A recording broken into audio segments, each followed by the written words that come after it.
ఒక పల్లెటూరులో అక్కడంత చరిత్రలు ఆదర్భమాలిన బీద వాడపడుండు కట్టెలతో వాడు పొట్ట నింపుకొనుచు సత్యవ్రతంబుతో నిత్యము జీవించు. ఒకనాడు వాడని ఒక చెట్టు కొట్టుచు గొడ్డలి చేజారి పడ్డది నీటిలో. అయ్యయ్యో నా గుడ్డని పోయి నాగది ఇంకేమి మానవ వస్తాడు మాకేమో తెస్తాడు మరిగించి పోస్తాడు మమ్ము బ్రతికిస్తాడు అంచు తెన్నులు చూచి కరుణొప్ప చెప్పేటి నాముతు బిడ్డల మోమెట్లు కలగొందు ఉత్త చేతుల పోయి తత్తరం పెడిదీపు పిల్లల కడుపగి చల్లారు నెట్టగి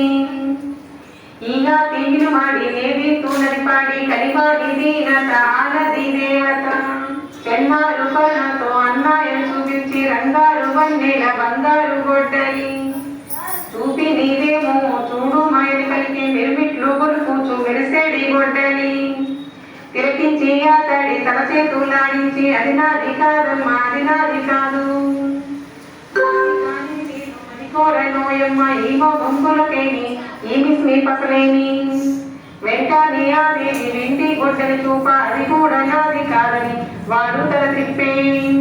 ఇనుప గొడ్డలి తీసి ఇది చూడు మాయన్న వాడు నాగేయచ్చు వేడి తనకిమ్మంచు వాణి సత్యానికి వాణి ధర్మానికి వాణి నిరాశకు ఆదేవి కరుణించి బంగారు గొడ్డలి వెండి గొడ్డలియును బొమ్మను గనిచ్చి పంపించే దీవించి